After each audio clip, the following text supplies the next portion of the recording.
Welcome to the lecture series for natural hazards weather. In this lecture series, we're going to be focusing on how fronts move and cause weather as air masses interact with each other, and how that creates the weather patterns that we see. How we actually study that, we use measuring tools to help us predict the weather and then react to it when it's severe weather, and what are the things we can do to protect ourselves from it. And lastly, how to analyze weather maps and the ways that fronts interact with each other to help predict the weather. Okay, so let's go right into it. And the first one, by the way, this is meant for middle school students trying to pass the content assessment with the Summit platform.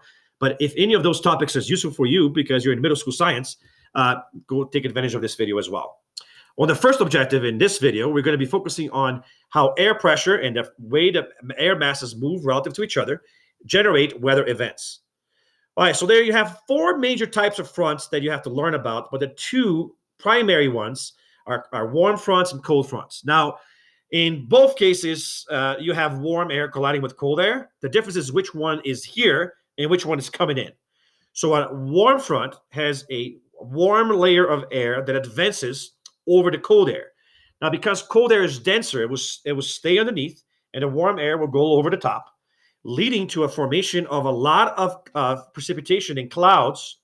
But normally that will happen slowly and over long periods of time, and the clouds will tend to be longer and spread out, and compared to what happens when a cold front comes. When a cold front comes, it hits a pocket of warm air, which is likely already humid, because that's what warm air does. It makes water evaporate. So if there's surface water, that warm air is going to be carrying water vapor. And as soon as the cold air comes, it will hit that water vapor and cause massive thunderstorms that dump all that vapor at once, compared to what happens in the warm front. The cold air will push under the warm air, eventually causing the warm air to rise. And warm air full of water vapor rising is what creates that massive condensation that leads to thunderstorms. All right, so weather fronts are essentially masses of air that have different temperatures and interact with each other. And they also have different densities. The warm air is lighter and tends to rise over the cold air, which is colder and tends to sink. And I talked about the major types, which are cold fronts and warm fronts. Now, the other ones are stationary fronts and occluded fronts, and I will talk more about them in another slide here in a second. But first, let's review the basics of what I just said about warm fronts versus cold fronts, which are the main ones you're going to have to deal with in the content assessment. So warm air is less dense. So by definition, the system has low pressure. So the hot air mass is a low pressure system. But before it arrives, the pressure actually goes up. And there's a reason for that. Okay? That's because the incoming hot air is less dense, right? It has less pressure.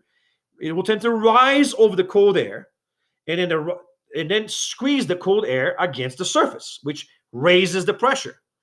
And that's why the pressure tends to rise right before a warm front comes. Now, once the warm front hits and takes over, if it does, then the pressure system that's going to stay there is going to be a low pressure system.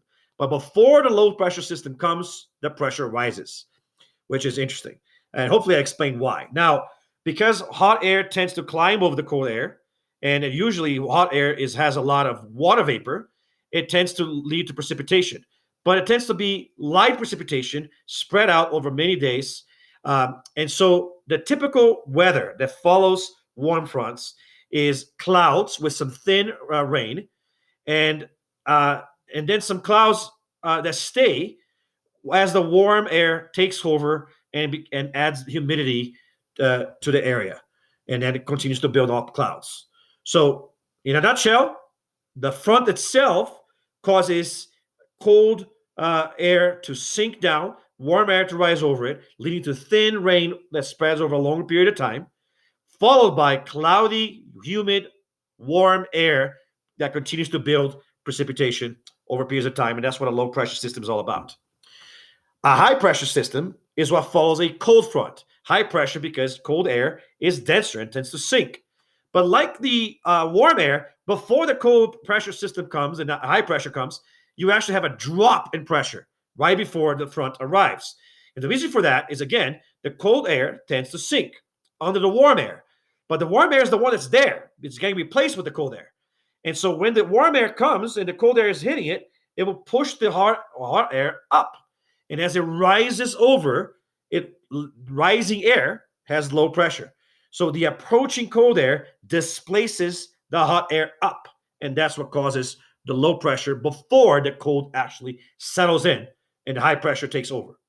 All right. Now, that means drop in pressure leads to a cold front, which tends to cause massive precipitation because the hot air that was there was probably humid to begin with, building up clouds and red stuff.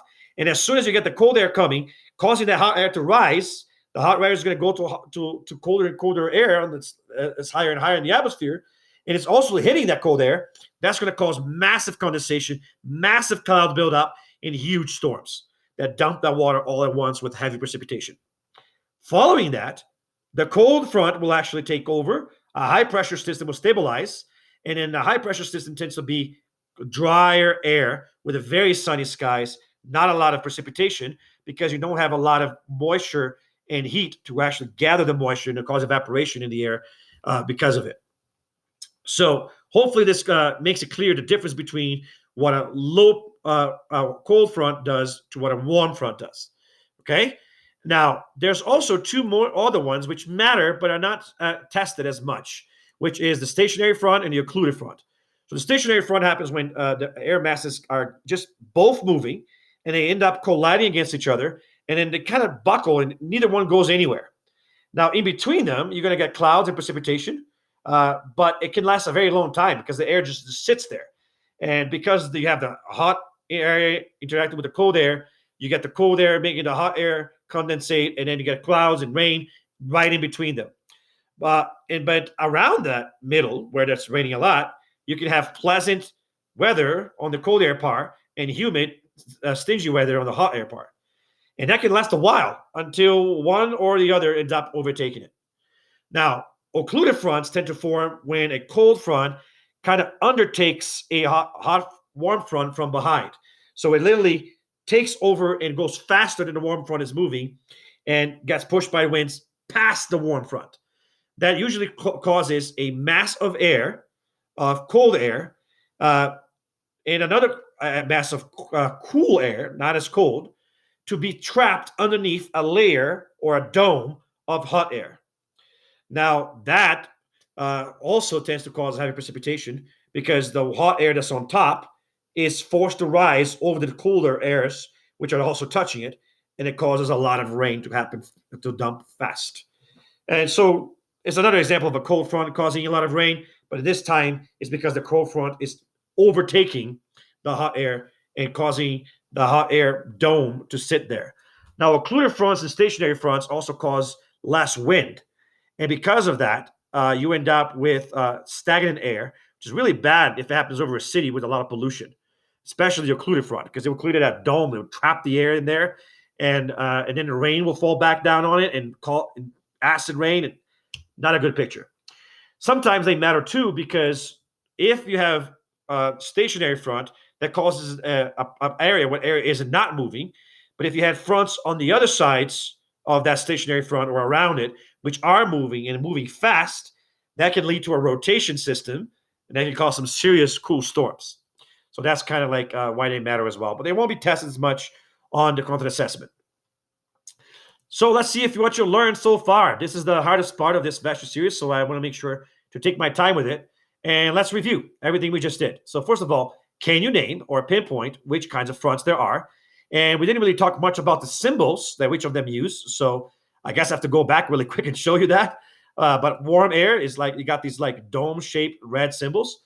Cold fronts are going to be shown with like a triangular blue shape. And then occluded fronts are going to be purple with alternating blue domes and triangles. It's trying to symbolize that cold air and the hot air trapped with each other. And stationary fronts will have an alternating red and blue pushing against each other, which kind of makes sense. Okay, so let's try to figure out what they are. Okay, so first of all, which one do you think this is? So we got two fronts colliding against each other. What is that? Well, does that symbol help? Maybe it does. We'll figure it out in a second. What about this one? That's when you have cold air and cold air trapped underneath warm air that's rising, lots of precipitation dumping over it. Over here, you get precipitation on the middle, light over long periods of time, so it can still lead to a lot of water, but mostly in the middle of the regions where that's hitting it. All right, next we have, let's see, this one is warm air rising over a cold air, causing a layer of thin clouds that rain slowly over time.